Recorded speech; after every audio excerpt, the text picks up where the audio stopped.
Hi, I'm Ron Morehead, and you're listening to the Paranormal Zone.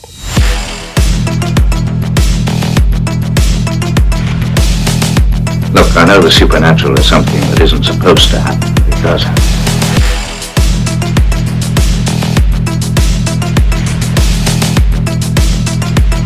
A ghostly apparition in the dark of night.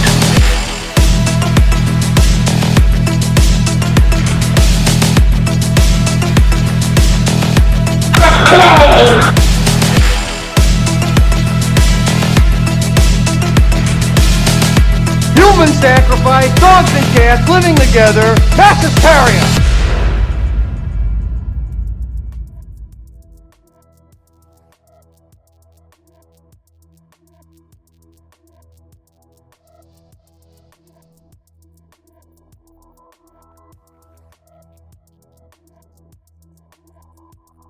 Hey there, fellow zoners and paranormal ponderers. You are in the Paranormally Zone, your weekly dose of all things, you guessed it, paranormal, strange, and mysterious. My name is Patrick Koffenberg. I am responsible for this jumbling, bumbling mess, and I am joined, as always, by my co-host with the ghosts, the paranormal poster boy himself. I'm going to say it again, the extremely pasty, he's damn near glowing Mike Carbno. How you doing, my friend? It's good to see you. It's time for some Paranormally Zone greatness. Yeah, and I do glow a little bit, don't I? Yeah, a little I have a certain glow about me. Yeah, that's your positive aura. That's what's shining through, and I actually have to put my shades on to do this podcast right now. It's actually just the fat within me rendering down and becoming shiny on my skin. Oh my God, that sounds awful. Yes, it is awful. I don't know.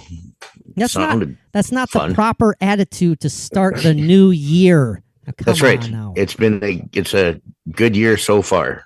Awesome. It is Friday, January 6th, 2023. We hope everyone's new year has been treating them in an awesome and safe and healthy manner. Before going any further, I want to send some positive shout-outs to Bridget's dad. He's made an awesome recovery. I never mention anything like this on social media or because I don't want to. But, Bridget's dad fell very, very ill a couple weeks ago, but he has made an awesome recovery.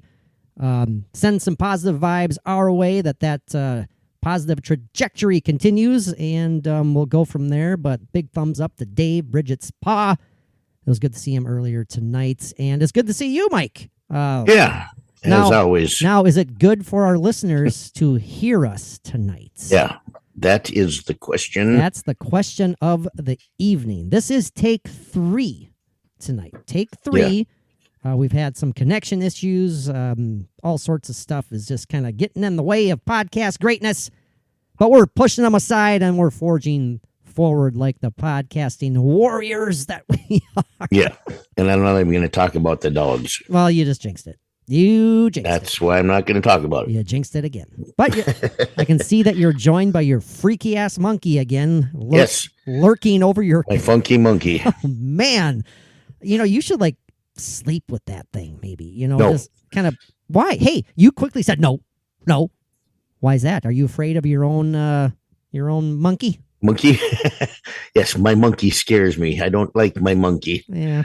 No, I love my monkey. That was a gift from one of my daughters. That's awesome. It's just wicked looking, though, man. Ugh. Yeah. And it's sitting right next to your absolutely ginormous router, but a ginormous router for a ginormous man. Yeah. I'm kidding, Mike. I'm kidding. Hence the glistening, rendering down fat within my body. Hey, Mike, positivity, man. Positivity. I joke. I am positive. Mike and I, we're close enough. We're good enough friends that we jab and jibe and all that stuff. We throw our best jabs at each other and make fun because it's all good because yes, we're only serious half the time. No? Okay. Mike's like going, oh, that's about right. Well, I'll have to think about that one. Yeah. Well, we do have a good one lined up, Mike. This will be This will be, I guess, our premiere episode of another kind of, I don't want to call it a side project, but along the same lines as our terminal episodes where we're not necessarily swaying from the content, absolutely not swaying from the content, but just focusing a little bit more on particular topics.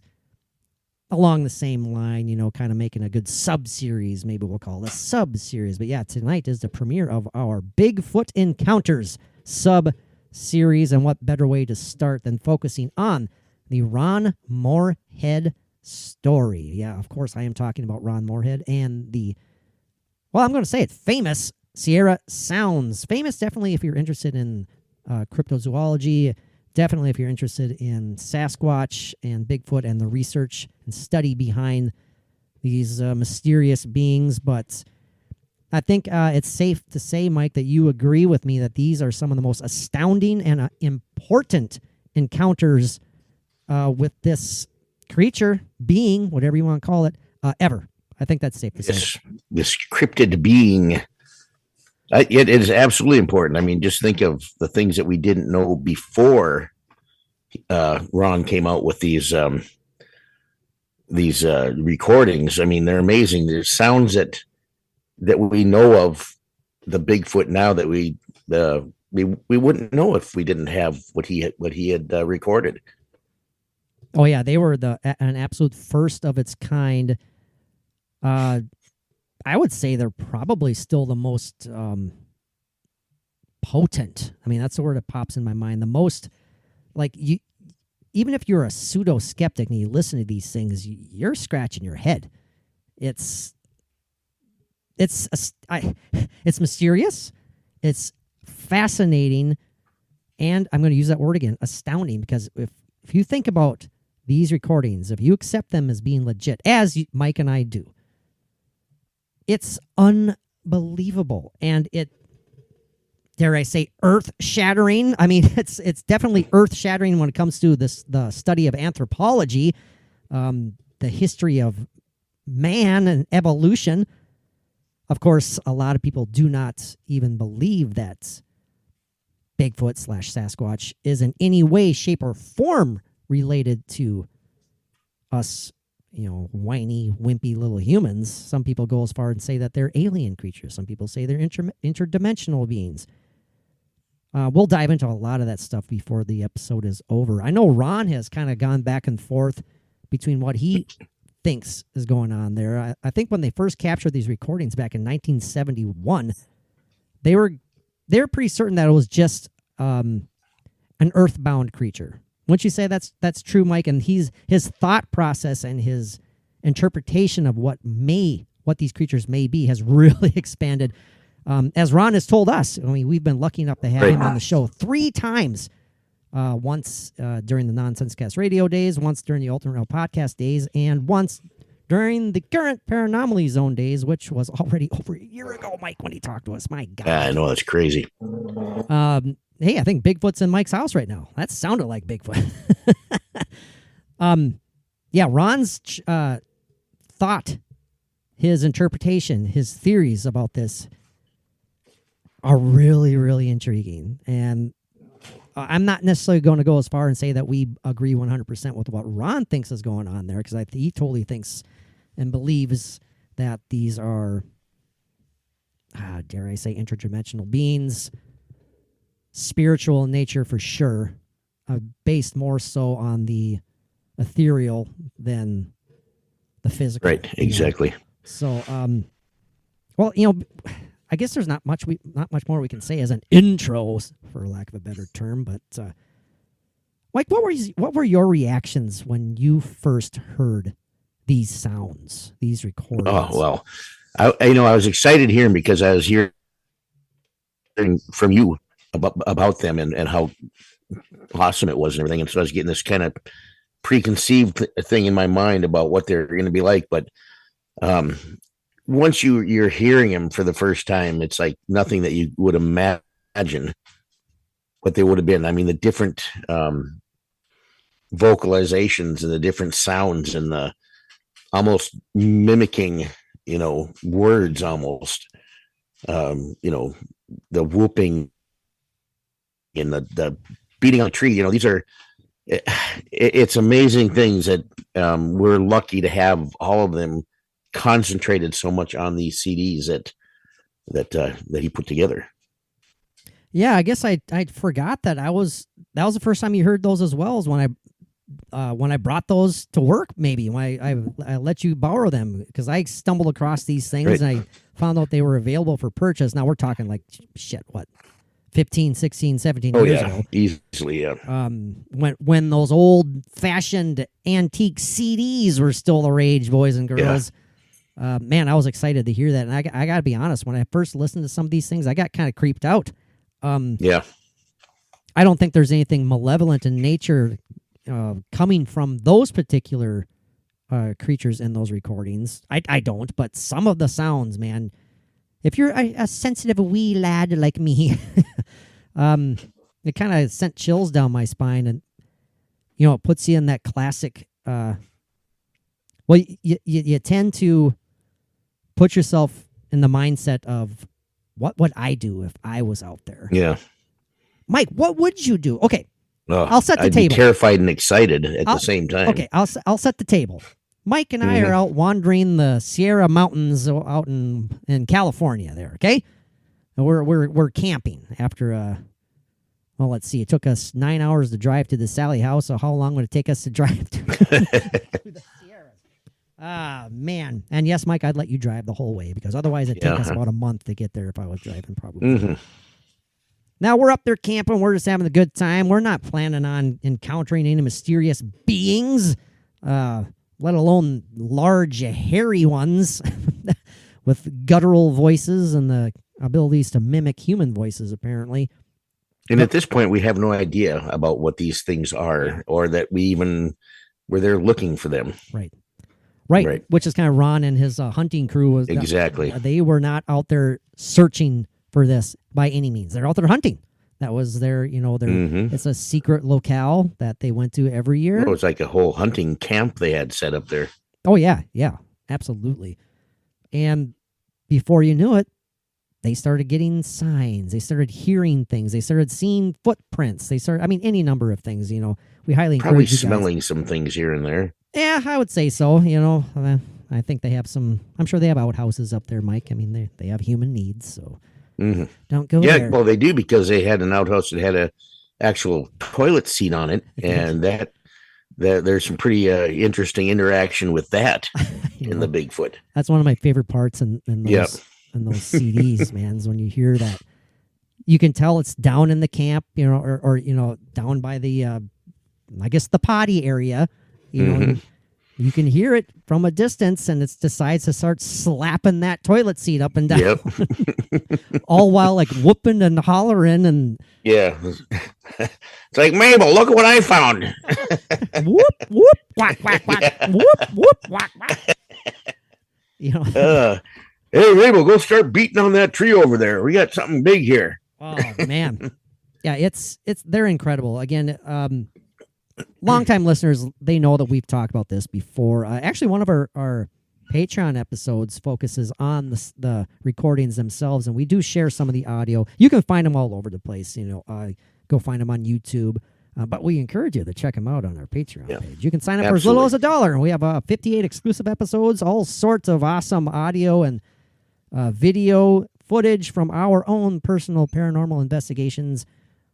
Man, darn near 300 posts, all exclusive to our Patreon family members. We'd love it if you guys gave it a shot. No obligations. You can sign up for $1, and if you don't like it, you can go away. And no hard feelings. Trust us. But we think it's worth the shot. But man, again, getting back to these audio recordings, truly mind blowing. For people like me who's fascinated in the topic of Bigfoot anyways. You always have been. Always have been. It's almost like it solidifies, the belief that I have had, the want that I have had. I've wanted this to be real. And now is this definitive? Was that, I think Mike just released a Bigfoot guttural sound there. That was interesting. But was that a dog? It was my throat. Oh, wait. No. This is your throat.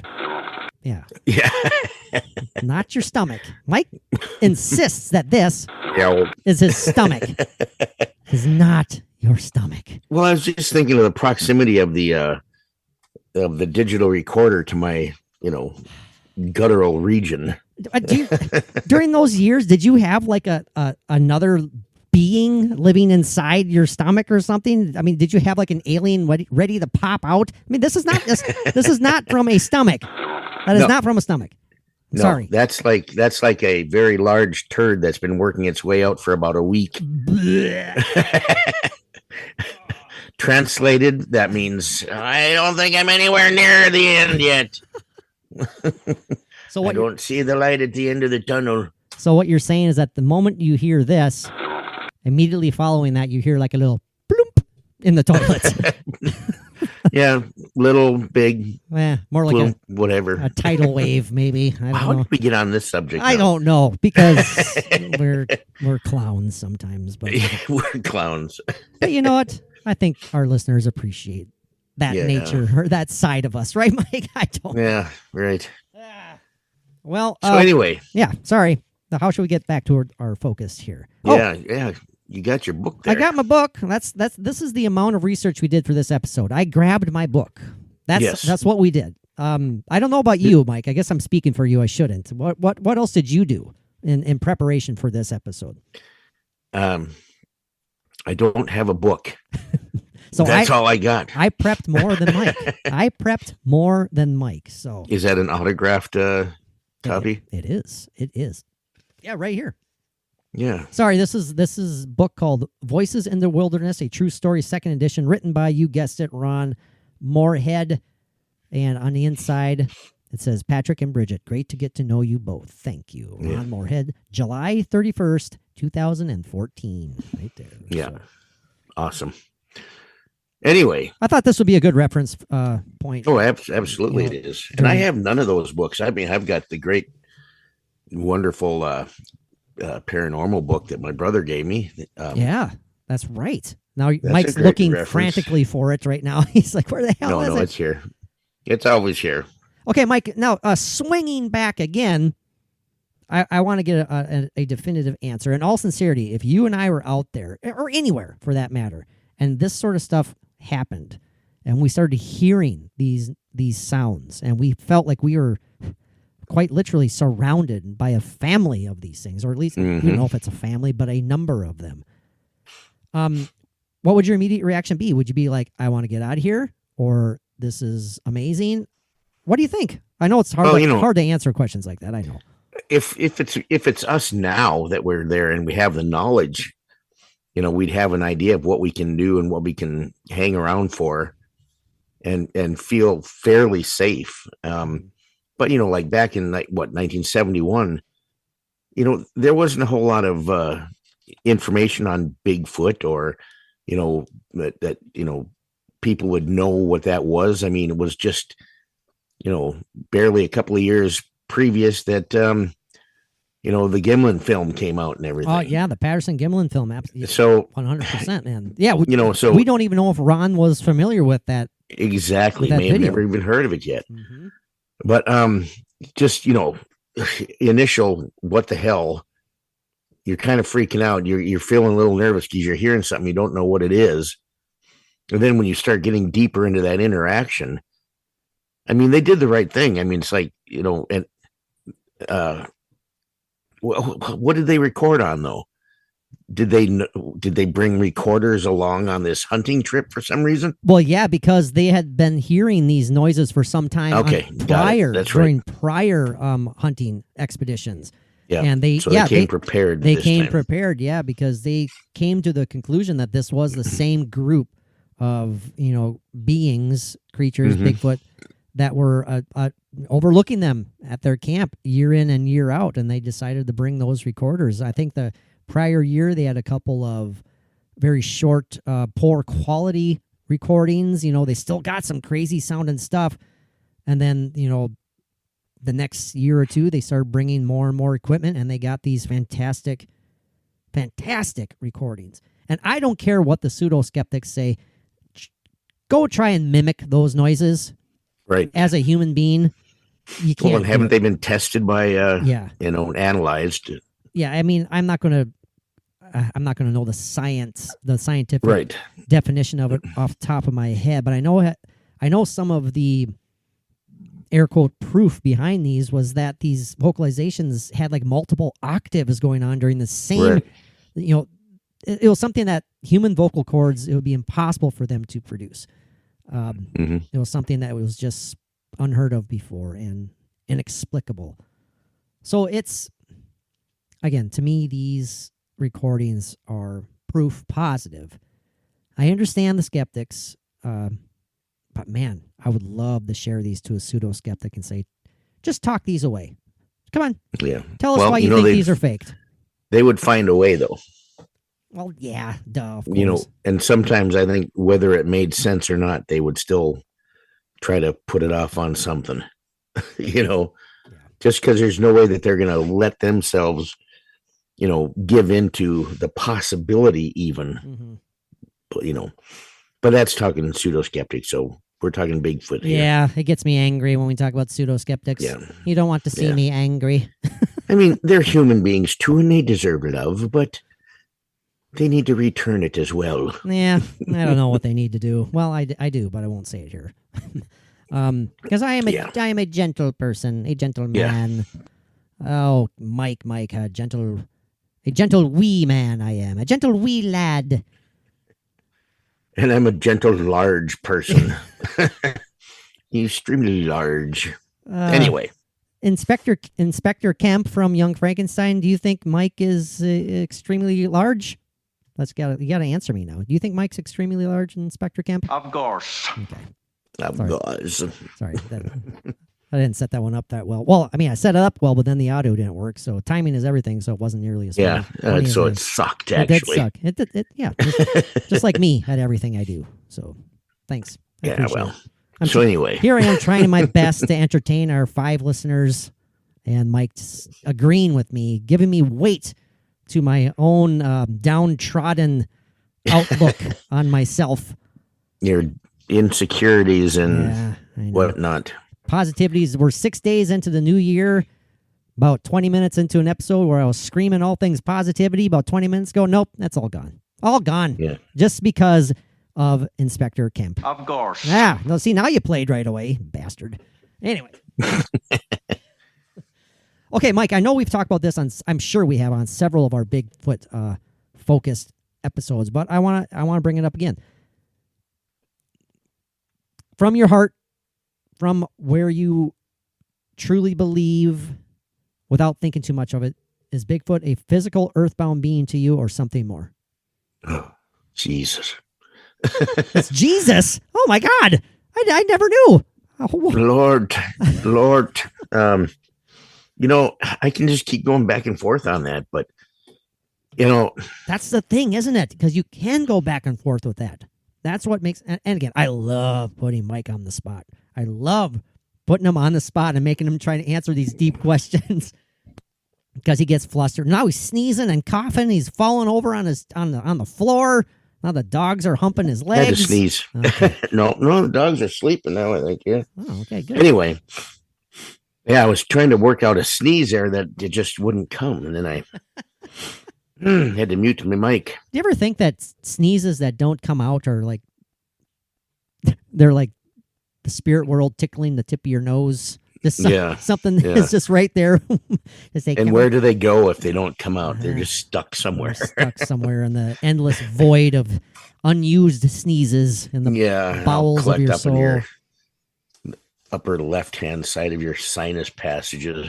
That too. But like I was saying, I was agreeing with you that it's tough because I think you and I both go back and forth on that. Yeah. But if you had to pick one, what would you? I would say more. There's more to it than that. It's just more to it than just simply being an undiscovered creature, undiscovered species. That's what I would want it to be. But but there's still such a good chance that you'd want it to be just what? Something. I would want it to be more than just just like a bear living in the woods or whatever. But there's a good chance that that's exactly what it is. I mean, haven't been proven yet, but they exist and they know how to hide, and they're just on a much higher level of the chain than other animals of the forest or whatever. I mean, it's like, you've got your dolphin in the oceans that are extremely smart or whatever, it's like the Bigfoot. They have an intelligence. They're there. They could so very well be just, regular animals that live on the planet. But the way in my mind, I wish for more. Okay. And that's what I would rather have. Now, would you rather have them be like interdimensional / alien type of a energy entity, or well, no, actually I'll separate those two. Do you want them to be, would you prefer it to be a spiritual entity or something interdimensional / alien related? Because both of those options absolutely blow me out of the water. I mean, They do. I really like the interdimensional theory about it. That's if I had to go with anything, it would be that. Could be a spiritual interdimensional being. And we've said this 1,000 times, but it is not to be discounted in so many of these eyewitness accounts of alleged Bigfoot activity. These orbs are spotted in the same locale, in the same evenings, the same hours, and it's, man, is that just a coincidence? I mean, we're of the train of thinking a lot of times that there is no such thing as coincidences. Yeah, that's very true. Yeah. But it doesn't always help with trying to figure out, the meaning and what exactly something is. Yeah. And that, there just isn't enough there, and there won't be enough for us to know for sure. Unless we break through that barrier or whatever that it's been, just to kind of guide us through the remainder of this episode, I am going to kind of flip back and forth through the book here, just to hit some bullet points, so to speak, and give us some stuff to BS about, obviously, without boring our listeners to sleep. But yeah, go find this book, Ron Morehead's Voices in the Wilderness. It's self-published, so yeah, help out Ron if you can. You can buy it online. You can go to BigfootSounds.com. You can download the digital version. It's pretty fascinating. I love having the physical copy of it. That's great. Oh yeah. I'll just read the introduction here briefly. Is that okay, Mike? Are you okay with that? I'm absolutely okay with that. Are you okay with me reading? Because Mike's like, hell yeah, because the more reading I do, the less thinking and talking Mike has to do. No, I'm thinking all the time. Do you agree, Inspector Kemp? Of course. Okay. Mike, by the way, our new sign-off is another recording that I got from Young Frankenstein, okay? You're gonna still say, peace out. Yes. But instead of me saying, what do our awesome paranormal family need to do, I might say something like that similarly. But the last thing you're going to hear is another quote from Inspector Kemp, and that goes such as this. Until we meet again. So there you go. Until we meet again. Then, Mike, you have to say. Then you say your thing. And then I'll do my thing. Yeah. So okay. So this is a preview about half an hour before the actual ending. I'll say, all right, boys and girls, we love you all. Until we meet again. And then, Mike, you do your peace thing. out. There you go. See, this is why we're unique in the podcast world, because we have on-air production meetings. That's right. And I don't edit jack shit. Our podcast and people are getting tired of it.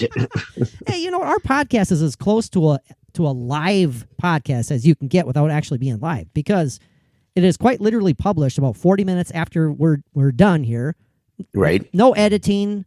I mean, right. If Mike goes on his horrible tirades about how much he hates everybody, then I'll edit that stuff out. Yeah. Well, you've done well at editing that out so far. I have. Yes, I've saved. Whenever that happens, I've saved Mike from several lawsuits already. Yes, the person that just wants to love everybody. Oh, that's a hoax in itself. A hoax. A giant hoax. Yeah. Just like your giant monkey. There. Don't talk about my giant monkey. All right. The introduction to Voices in the Wilderness goes as such. This book is about the experiences of a man who witnessed, recorded, and had vocal interactions between himself and a family of giants, commonly referred to as Bigfoot or Sasquatch. His story is true and begins in 1971 when he, along with a group of 5 other hunters, encountered these creatures in a remote and imposing part of the Sierra Nevada mountains of California. I'll pause there for a second because that is an important point. And Ron mentions that in a couple of our interviews with him too, is that this is so remote. They're Right. hunting locale. If there's people out there hoaxing them, I mean, how the hell did they get out there? Yeah, they're hoaxing it for themselves, Exactly. just for fun. And it's I mean, it's kind of ludicrous because Yeah. it's not worth the effort to Yeah, it would find be this for place. nothing. Yeah. These recordings span a 40-year history, or story spans a 40-year history trekking in and out of this secluded area to seek out and understand the enigmas associated with these beings. Now, what makes Ron's story so different and compelling is not only the supporting documentation, but the recurrent effort on the part of these beings to communicate with this group of humans. I'll skip a little bit here. Challenged by skeptics, but time-tested by science, this account brings to the reader an exciting report of unsurpassed vocal interaction between humans and Bigfoot. I'll pause there again for a second, too, because, again, Mike, in your heart of hearts, what is going on there? Again, I have no malevolent... I get no sense of malevolence in these recordings. You know, Oh, not at all. it's purely communication Yeah. and kind of figuring each other out and curiosity. and curiosity. Oh, sure. Yeah. You know, and trying, and they're interested. They want to interact. Yeah. It's no malice. I think it's just they're just as interested and intrigued as Yep. Ron and his hunting pals are. Absolutely. And, if this place is so remote, how often are humans out there for Bigfoot to even get an idea, Yeah. completely about what we are? That's a great point. They They probably look forward to Ron and his hunting group coming Yeah. out there every now and then. If they, Yeah. because this happened over years, a number of years. And Ron and his hunting group, his hunting party, came to the belief that this was the same family that was right. hanging out. I mean, there's some of these recordings. I'm not lying if you haven't listened to them. It sounds like they have some young Bigfoots popping up every now and then. Yeah. They have what sounds like the big guy popping in, the daddy, the boss, maybe, kind of hushing them down, like telling them be quiet type stuff. I'm again, if you're not familiar, check these out. They are so fascinating. Way back in the woods, you'll hear one of them yell at what's probably the juveniles. Yeah. Shut the hell up. That's right. Yeah. Mike just did a horrible impersonation of a Bigfoot saying "shut the hell up," Shut the hell up. but it was. They learned how to speak English within an hour. It was amazing. Yeah. So, Yeah. and They actually, just pull it right out of their hairy ass. when Shut the hell up. Each time they say it gets better. and actually, Shut Ron, the hell up. that second week they were there, Ron actually encountered an intellect among the Bigfoot. He had his bispectacles on, had a pipe. It had an English accent. Had an English accent, puffing away on a pipe, reading a newspaper in a rocking chair, legs crossed.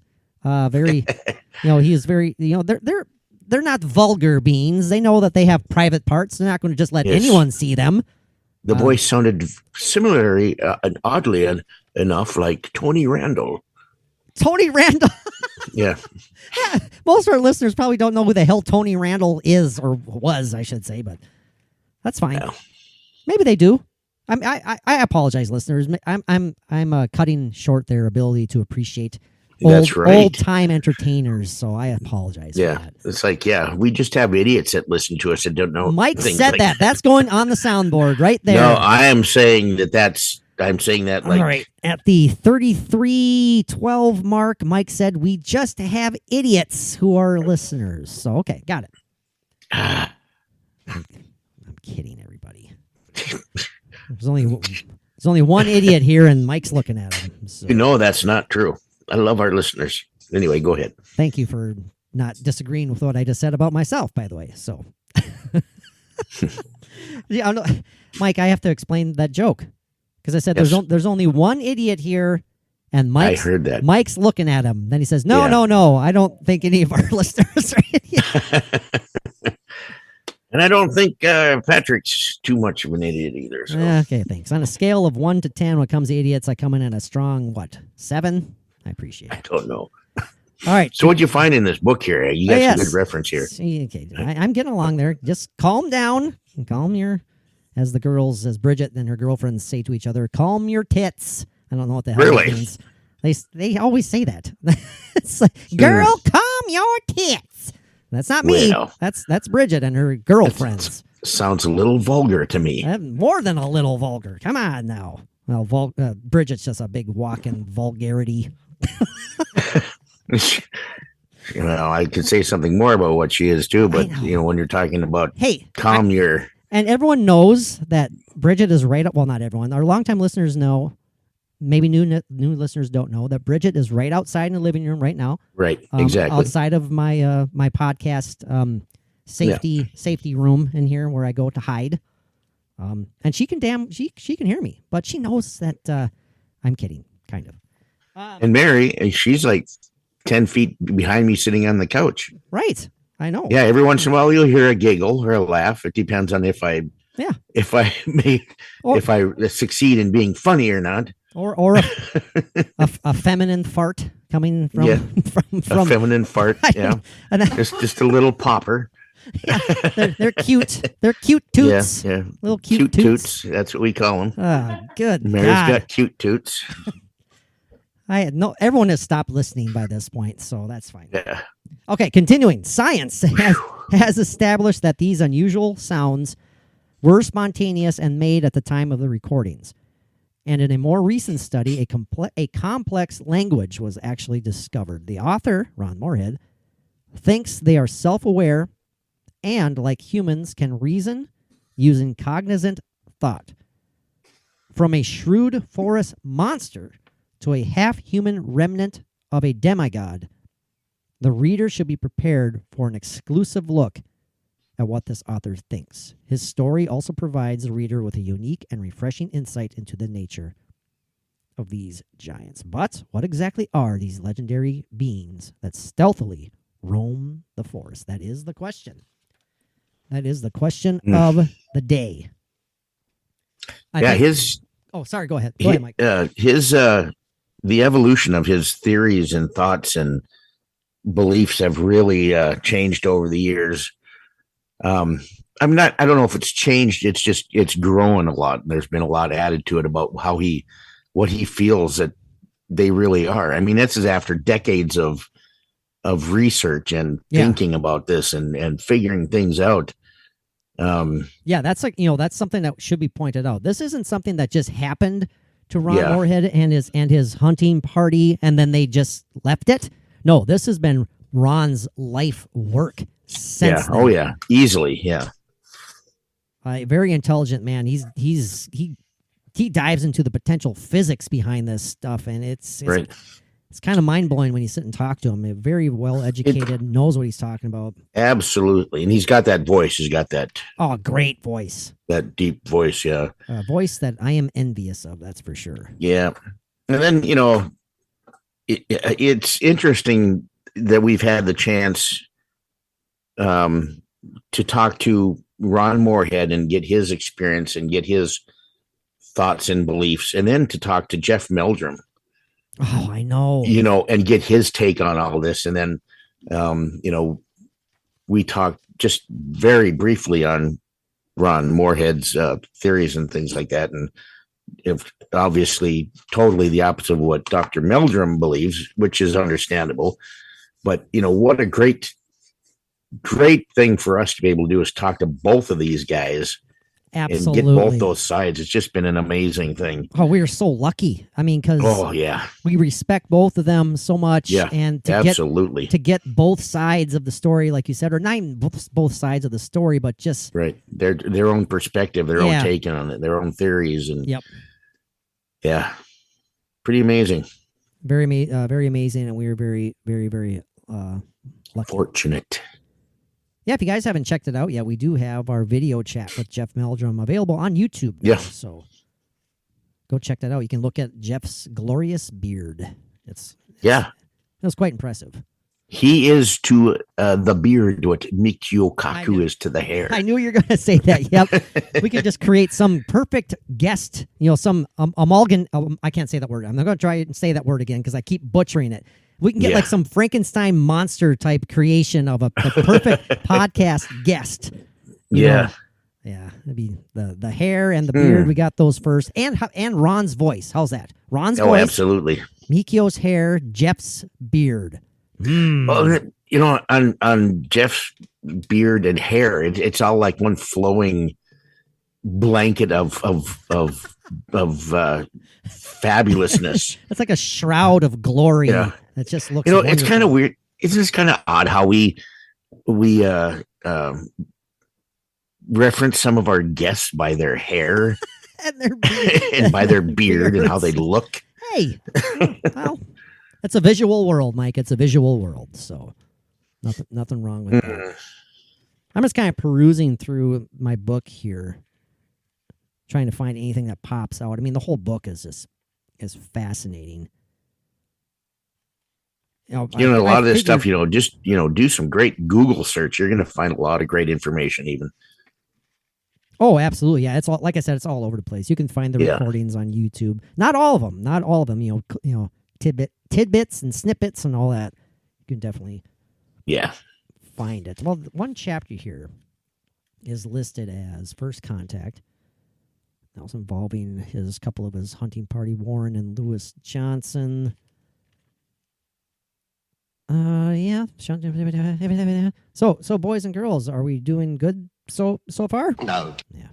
No. I apologize. Mike needs to sing while I'm looking for stuff to read. Don't you think so? Yeah.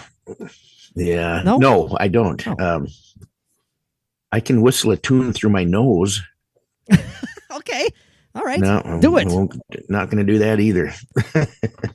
Sometimes it makes my nose bleed, so I try not to do it unless people really, really, encourage me. I'm just going to kind of randomly go through something here. Chapter 9, 1974, Interaction. So it goes as this, and I'm not going to read all of it, but just some of it here. During 1974, getting time away from work, this is Ron now writing it, obviously. Getting time away from work was difficult for some of the guys. So on 3 occasions, I actually went to the Sierra camp alone. I have to say, on those quiet nights, I would have liked it better if someone was there to look over my shoulder. I mean, they had already experienced a lot of these, interactions and stuff. So that would be a pretty tough thing to do, I think, to be out there by yourself. Yeah, that's what he's just saying. It was kind of tough. He wanted, it would something be with them. Plainly speaking, it's spooky being there alone. I might add that going to camp by myself was also a way for me to face the unknown, a possible measure of my nerve. I was 32 years old, impulsive, and thought I was indestructible.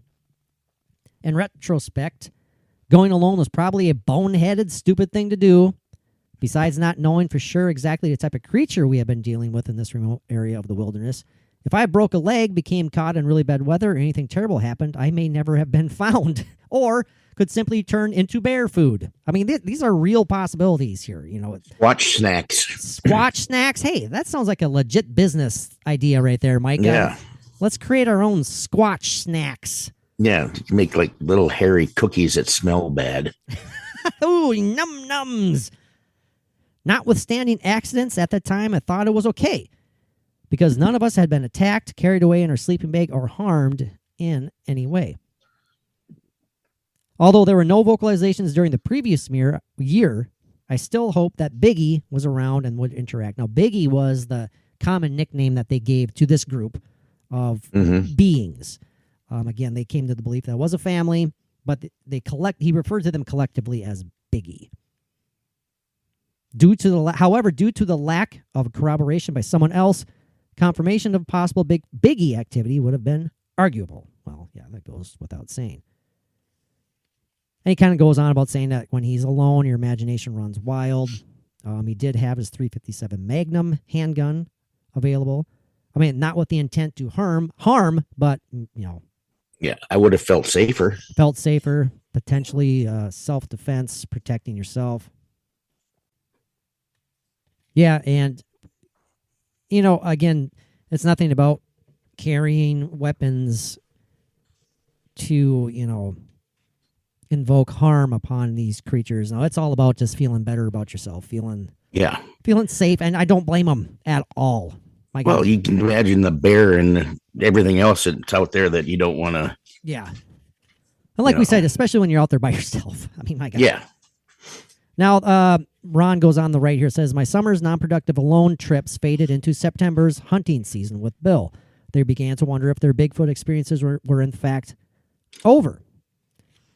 Now, it wasn't until sometime later during the same fall hunting trip that while on the trail, on some switchbacks on their horsies, trying to avoid rattlesnakes and all that good stuff. I mean, these, again, we can't emphasize enough that these are kind of treacherous.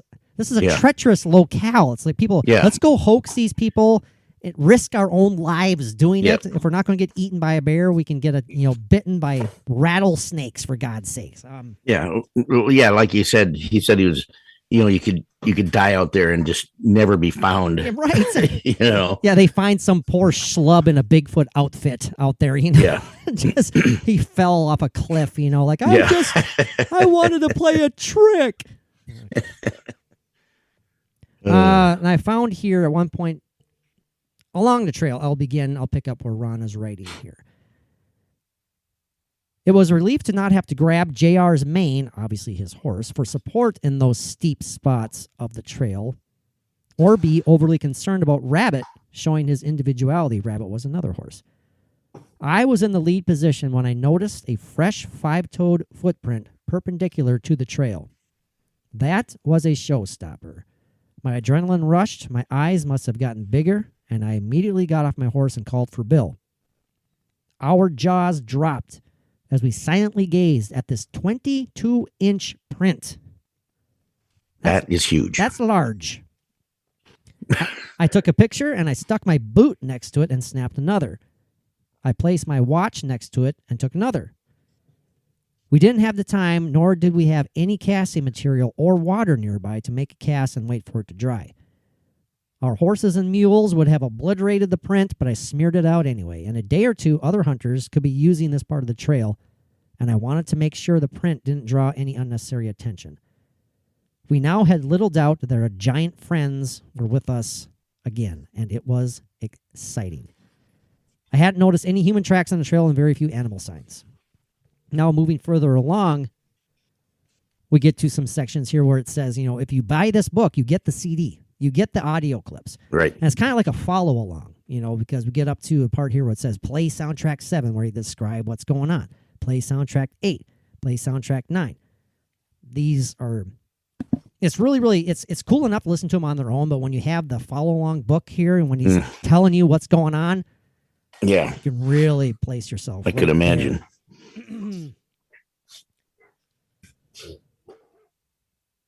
When these creatures break a limb, it's not like hearing a large animal step on a limb. The sound is huge, sharp, and has definition. Play soundtrack 7. It was them, or at least one of them. I think that's what they do to get attention. He's referring to breaking these limbs. Bill and I looked at each other calmly, reaching into our saddlebags, got our recorders placed, or smiled at one another, and kept doing what we were doing. Usually the creatures will come in closer if they think they're being ignored. It wasn't but a moment later that we heard rocks begin to pop together and a large limb being rhythmically banged against a boulder. Play soundtrack 8. I don't believe those types of sounds were meant for us, but rather they may be signaling to another family member. Now, that's intriguing because they're not, first and foremost, where they say they seem to come closer to, the camp or to us when they feel like they're being ignored. I mean, when they act feel like they can sneak up more. Maybe that's what it is. Or maybe are they getting frustrated because the humans aren't reacting as if they didn't notice. Sure. It. So maybe we have to get closer to these things. That's a good thought. That's very possible. These hairless and smaller versions of ourselves. Yes. These hairless apes. Hairless apes. There you go. And then when you hear the classic tree limb knocking, tree limb banging, whatever you want to say, the rocks clanking, the rocks being thrown. Ron sits here and thinks that perhaps the these were signals to other Bigfoot who may be in the area to say, hey, come here. Look what we've seen. Look what we've got. And I can go with that too, that theory, because, like you take a branch and you hit it on a tree like that, or hit the rocks together. I think would be great for communication, because I'm sure that sound travels for many, many, many miles. So it would be a good thing for communication. Mm-hmm. Now, it's interesting to hear. Again, I'm flying through this stuff, but at one point, a few years later, Ron's camp, he has a photo over here right now, started to get ramsacked by a bear. It just over and over and over. It kept getting ramsacked by this bear. They had to deal with it because their stuff was getting destroyed. They actually, they had to kill the bear, unfortunately. They just to save their supplies, and that's costing them a lot of money. I mean, it's sad, but I get it. Right. But Ron noticed that after the shooting of this bear, that the interaction really started to decline. Mm-hmm. And is that something? Well, how can I phrase this? Do you think that they were wary, I should say, Mike, of the humans and their capability of ending life at that point? And they're like, whoa. Sure. Well, if they knew that, they knew what happened. They knew that the bear had been killed, and they knew it had been killed by them. I'm sure they did have an apprehension of what if it can happen to them, or maybe they weren't happy with the fact that they killed the bear. That's part of it's part of nature. It's part of, I think Bigfoot has that connection with nature, to where it would have a possible feelings like that. That could have been that could have broke their heart. You know what I mean? I'm not trying to sound corny, but like you said, when they're that in touch, and we're just theorizing here, we don't know. Oh, exactly. But if they are that in tune with nature, I mean, that they probably literally felt that death themselves. In being an intelligent, sentient being. Yeah. They could have that feeling. Going up to chapter 11 here, snapshot of the 70s is what chapter 11 is called. My takeaway, Ron's takeaway from 1971, is that the beginning vocalizations sounded very antagonistic, possibly territorial, like they wanted us to leave. Perhaps still a bit angry about being burned by the teapot water, because one of them earlier on, Mike, and I believe this may have been caught on recordings, I don't know about that. One of them, while in the camp, messing around the campfire, decided to tip over the boiling hot teapot. I remember that, I believe, yeah. And you can imagine how that went. Their rapid-fire vocal displays sounded ape-like and at times much like chest beating. We also heard what sounded like teeth popping and the smacking of lips, maybe a bit challenged while trying to get down the peanut butter we left out. So, because they were leaving out these little kind of gifts for them. They're trying to entice them to get to get in the camp so they can get closer and get some good possible recordings. So yeah, they'd leave food morsels out, the peanut butter. They were really trying to interact with these beings. Mike, you look like you're going to say something. Well, these sounds that they're hearing, like the teeth and the lips and the chest beating and things like that, those could be all types of communication as well. I mean, amongst themselves, or it's more of a gentle communication. It's not like the whooping and yelling and hollering. Yeah. But, it's a calmer way of communicating, maybe. You remember those clips, Mike, where it sounds, and they mention this, it sounds like one of them is laughing. Do you remember that clip? Yep. I mean, because they're messing around with them, because they would, Ron and I'm not sure who was with them at that time. They were, doing their impersonations of what they were hearing, and they were doing the whoops and the different noises back towards whatever was out in the woods, and you'd hear them start cackling. And it's just bizarre. And then they would fire right back with these just monstrous sounding whoops and wails. I got kind of the chills thinking about that right now, actually, because it's so fascinating thinking that this really happened. Right. To me, and this happened. To me, this happened. This is without a doubt. Oh, absolutely. I agree. This is a true story. But, could you imagine actually being there and communicating with these creatures? I mean, as how you felt about them for so long. If you're out there being able to do this, I mean, that'd be like you'd be able to die happy. It would be a dream, Mike. Yeah. It would be a dream. I know it sounds kind of corny, but No, would it that doesn't. be fascinating. Now to go on during the chapter, still chapter again called Snapshot of the 70s. Ron goes on to say that in 1972, the sounds were still very aggressive, but also somewhat curious, like they were coming to terms with us being there. That was the year that they made a lot of pack trips into the camp, explored several other areas, had numerous encounters, and they had not once ever shot at them or panicked during any of their displays. Our non-threatening presence, coupled with our cheerful attitude, might have been appealing.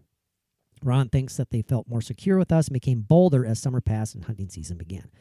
Going on to 1973 brought little activity, and they don't know why. Al Berry, another member of the camp, was there for most of the summer. He was also there for a different reason than the rest of us. Not to relax, not to hunt, but to seriously investigate this phenomena. Ron goes on to surmise and theorize that they may have sensed the difference between him and the hunters and then had their guard up. Yeah. Now, Al also brought a brother with him who had never been there before and was a new face. And so they thought maybe, they're like, okay, who the hell's this stranger? We're not going to let them know that we're here. A little leery about the new person. Yeah, it's like, they kind of like they gained their trust, but then we didn't tell you could bring another person here. Yeah. I totally, right, exactly. I get that vibe. Going on to 1974, Biggie began to demonstrate a different sound, unlike any they previously heard, with a definite desire to vocally interact. These vocalizations seemed like a concerted effort to slow down their rapid garble to what they may have considered something recognizable to us. Now, those are included in some of these recordings. Yeah. Where it really does sound like they're mimicking the human voices. Doesn't it, Mike? Yeah, I believe so. It's like, they're getting the idea that the humans weren't quite understanding what they were saying. Mm-hmm. So like what we would do for somebody, you'd slow down your talking, you'd ease it up so it'd be possibly more understandable for someone. Sure. We would do the same thing as human beings. Now, during 1975, the group didn't make very many trips to camp, and the trips they did make were void of any noticeable activity from Biggie.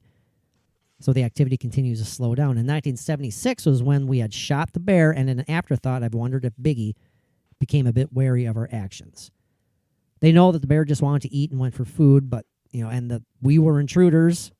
This is what he's saying. He thinks the Sasquatch was something. And we were intruders. We left out the apples, and this was the bear's territory. We probably shouldn't have left our food so exposed. The remainder of the 70s and most of the 80s only gave us occasional footprints to look at and infrequent, distant Biggie chatter. This was an indication that they were still around. Once in the 1980s during the day, Warren and Lewis said they got a glimpse of one, up close to camp. Now, another trip during the 90s when Ron was there with his daughter, Rhonda, Ron decided to record what sounded like a big owl, which was up the ravine about 200 yards. Ron inadvertently left the recorder's speaker switch on the on position, and due to the small microphone pinned to his shirt, a high-pitched squeal fed back. The owl sound immediately turned into Biggie chatter. So, this continued through the 90s. I'm not sure if Ron still has been going up to his camp. I think he says that he does. Yeah, he's getting up there in age. Yeah, I think he just turned 80. Yeah. Just this last something like year. that. I think he told us, but I can't remember, of course. Now, I'll wrap it up here by saying, Bigfoot was not approaching his camp as before and wasn't vocally interacting anymore. During those years, except for the recordings, the creatures have been very crafty, and they avoided them so often. They would see fleeting glimpses of them. Again, you hear that in the audio recordings. You hear them go like, oh, there he is right there. And you hear him running away into distance. And just at super fast speeds, and the agility is amazing. Yeah. This is according to them. We weren't there, but I believe them. And then, these times when they haven't seen them, like some years they'll go up there and they won't see him or they won't have much interaction or whatever. these creatures could be semi-nomadic. Even they might not be there the whole time. I mean, it might be their place where they base themselves out of. So, they're there more times than not. But are they learning more about humans as the humans have been interacting with them, and they've been becoming more shy? Especially after the gunshot with the bear and everything. But and then as the decades go by, or the years go by, is there juveniles that have grown up and they are acting differently when the older ones have not been there in the forefront, maybe. There's a lot of things you can think about why it's slowed down, or I believe if my memory is correct, one of the last times they heard one of these, Sasquatch people, whatever you want to call them, these sounds, Ron was thinking that it sounded melancholy to him, as if they were thinking that one of them had passed away. Could very well be, yeah. Or maybe more of the family had passed away. Who knows how long they had been there? Who knows how old these creatures were? Exactly. I mean, again, we don't know, pure conjecture, but it's interesting to think about. Now, again, I jumped the gun there about wrapping it up, but I will wrap it up here, I promise.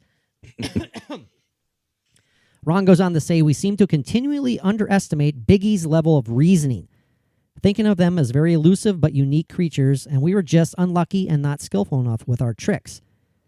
But after years of interviewing folks, coupled with my involvement with credible Bigfoot enthusiasts and hearing many of accounts, I've concluded, now this is interesting, this goes to like how Ron has really changed as his ideas have grown and expanded. But at this time, upon the writing of this book, he says, I've concluded that they are likely much more than just an elusive, unidentified great ape running around in the woods. To me, barring any paranormal issues, they seem to live and act more like a primitive people, very much in touch with the environment. So not an elusive, unidentified great ape. He's thinking more along the lines of a primitive people. Mm-hmm. What do you think of that, Mike? Well, that's very interesting because, and that's happened. I mean, I remember, I think this was in the 70s where the Tassidae people were found in the jungles of, I think, the Philippines, and they had lived there for centuries or who knows how much longer than that as a tribe, no interaction with the outside world. I mean, they were living like like prehistoric people. Mm-hmm. I mean, and I'm sure they're still in the deep jungles. There's tribes like this. I mean, that we haven't seen. This could very well be something like that. That is fascinating. Go ahead. A very primitive tribe that hasn't changed, for millennia, many millennia. To me, that is a fascinating option. I mean, it's fascinating, and I don't mean to downplay it by any means, but it's also kind of less intriguing to me. I'd rather. Well, I know exactly what you mean. Yeah, I'd rather have it be an unidentified great. Wow, I think your Bigfoot's breaking into your house again now, Mike. Or is that one of your dogs? Tell Mary to calm down. She's wrestling with those dogs. They're wrestling around themselves. Yeah.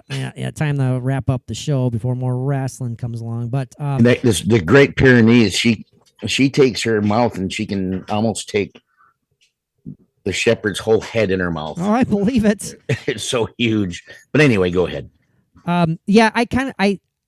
I don't necessarily buy into the idea of it being a primitive people, but I'm not dismissing it because I don't know. I don't mind it so much either, but it's definitely something that is worth discussing and thinking about. Because like you said, Mike, that is possible. I saw something online recently. I can't remember who did it. He's some social media guy, some YouTube guy, but he and a buddy landed on shore of some primitive, outcrop somewhere where they were greeted by, a tribe of people who have never seen, the white man probably, or anyone else for that matter. And they're sitting there with their cell phones, filming them. And they were so happy and they were jumping up and down and they were just hugging them and so fascinated by these people. I think they lived. I've never seen. You could rule that place in 2 weeks. Yeah, right. And I joke, but you never know. I mean, what these people, they could have, the people who landed there with their cell phones, they could probably, have all well intentions, but then they go out to shake their hand, and shaking their hand is actually a sign of death or something. Yeah, exactly. Yeah. It's like that's a threat. challenge to the death. Yes, but it's fascinating. It's so intriguing. So I don't dismiss that possibility. I don't buy into that one, and not because I personally am less interested in that, but I don't know. It seems more. It takes away the paranormal aspect of it. It does, but it seems and the cryptid. I know this is going to seem really weird because I believe that it's an unidentified great ape, of some sort, for lack of a better phrase, for lack of a better term, than as opposed to a primitive tribe of humans. What was I going to say there? I lost my train of thought. Oh, it's going to sound bizarre that I think the chances of it being an unidentified great ape is greater than it being a primitive group of humans. Yeah, I don't know. The example of the mountain gorilla again. Shit, I know it. Man, again, Mike, human beings, we think we're so smart. We aren't. I mean, there's... Yeah. I don't think we're on the top of the intelligence level of this planet. Sometimes you really scratch your head. It really makes you wonder when you look at how we're able to act. And I don't know. I'm not going to go down that crazy. road. I'm not going to go down that road because I'll say something nasty. Well, Mike, your dogs are getting anxious. I think they sense the podcast is coming to a close, and so they're going, "Come on, Dad. Get out of that chair. Play with us right now. Come on. We're going to be loud. We're going to be loud."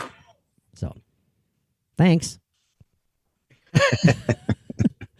We're just going to end on that whimper right there. Yeah, just we're done. Well, again, this is our first of the sub-series Bigfoot Encounters. If any of you listeners out there think that you may have seen or encountered or know of anybody who may have seen or encountered perhaps an alleged Bigfoot or Sasquatch person out there, oh my gosh, we'd love to hear from you. If you want to be on the Paranormally Zone, it's an open invite. That's all we're going to say. Feel free to reach out to us with any awesome stories of paranormal, of ghost encounters, Bigfoot encounters, alien sightings. Oh, by the way, that's right, Mike. I told you about that the other day. Bridget just casually mentioned to me the other day, "Oh, by the way, I think I saw a UFO." Oh, what? So, that was earlier this week. She was driving to work about 4:30 in the morning on our county road here, and heavily wooded area on her way, and she saw a very odd bright light that apparently just went straight below. It was hovering above the tree line from a distance, and then it just dropped straight down underneath the tree line. And see, that's awesome. And I asked her all sorts of questions. Trust me, I did, and it was. I never said it was a UFO. Bridget's chiming in right there. You said it wasn't? Now come and say it in the microphone. Bridget's going to say something on the podcast for the first time in 2 years. Okay, this is Bridget, my lovely fiance. Wait. Hold on, you got to sit down. Give me the mic. Yep, I'm giving Bridget the mic, and she's going to talk about her. Oh, this is exciting. This is what an end to the podcast. Okay, there you go, Bridget. Lean in. Hey, beautiful. How's it going? Hi. Okay, listen. When I told I need to hear story, about this UFO thing. I never called it a UFO. It was just this weird thing that I saw Okay. on the way to work. It was really early in the morning, like around 4:30. I'm heading into work, and just this usual route that I always take, okay? I'm always there, and there was just this light that was above the tree line, super close. It wasn't like it was a distant light because it looked like a light bulb. You know, how the center is really bright. Yeah. And then I could see the ring like around it. And I'm like, that's kind of a weird light. And it was coming down at a really steady pace. It wasn't like it was super fast or anything like that. And it went right behind the tree line. And I was watching it, but I was driving at the same time. So I'm trying to focus. And then there's another turn that took me in the exact opposite direction, so I could look at where it would have landed or whatever. from a different angle, and I didn't see anything. And that was just seconds later. It's not like it took me forever Wow. to get to that point. But I was like, wow, that was really weird. And then I just completely forgot about it for a few days. So that's my story. But I never called it UFO. I was like, what the fuck was that? Well, it was definitely unidentified. Yeah.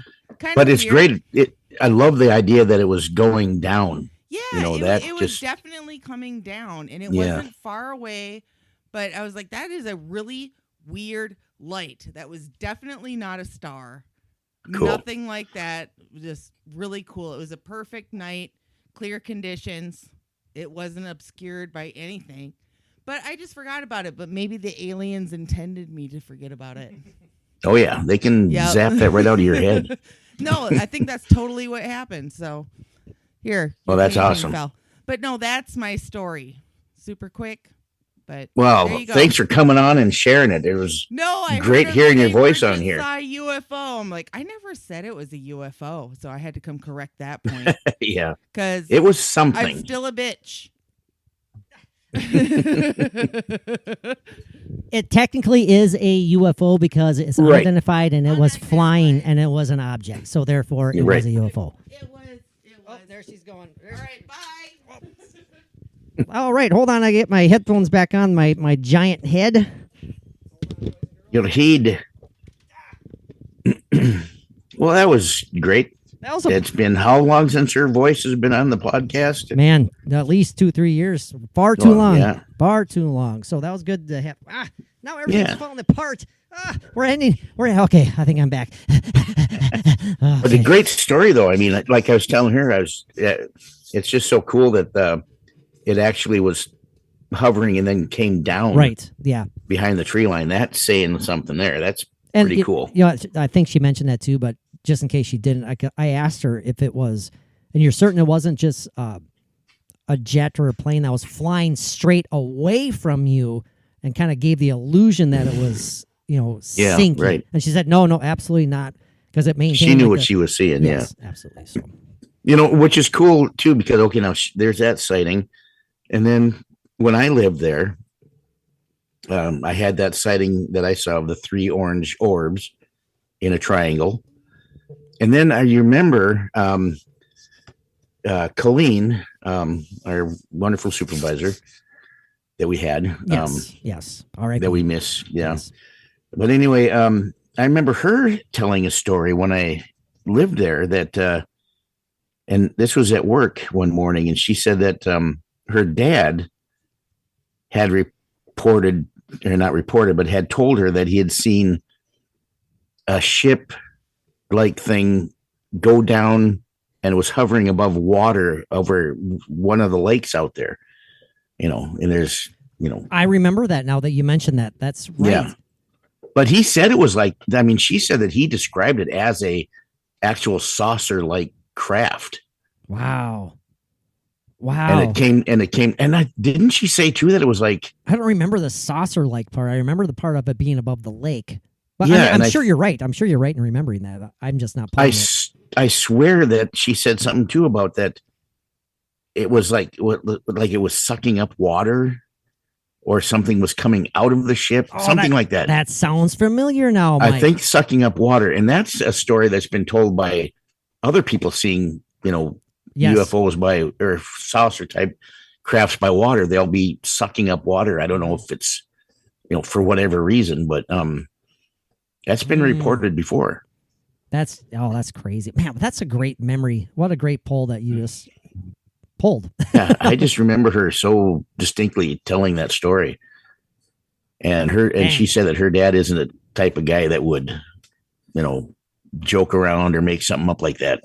Well, and again, and we've shared, and we're wrapping it up here, everybody. Thank you so much for tuning in, and we've shared this before, and since I mentioned them earlier in the podcast, you may remember the crazy airborne anomaly that Bridget's dad and uncle got chased by at night when they were out by the Osage Beach, and they were parked, and all of a sudden that light just showed up, freaked them out. They peeled off, and it followed them. I mean, it was in the air, and that's just kind of bizarre and crazy in itself. And I don't know, lots of crazy stuff out there, Mike. And for us humans to think that we know the answers to everything, we don't think so. Get your head out of your arrogant asses. Well, relatively speaking, that's kind of could be considered almost a high activity area. I mean, there's years between sightings, but still pretty interesting. There's something going on. Something, perhaps. Yeah. Mike, I think this turned out into a pretty entertaining, hopefully informative episode. I hope you feel that way too, my friend. I do. Thank you for joining me. Thank you so much to everyone for tuning in. It's always a blast doing this. We have so much fun. We'd love to hear from you guys. I mean, just give us a shout out. Just say hi. Send us suggestions. If you want to be on the show, let us know. If you have encounters, like I said earlier, of any kind, yeah. Of the unknown, the spooky, the spectacular, and you want to share them, here, we are right here. As I said, it is an open invite. But again, thank you so much for tuning in. We'll be here next week. We love all of you guys. Until we meet again. Peace out.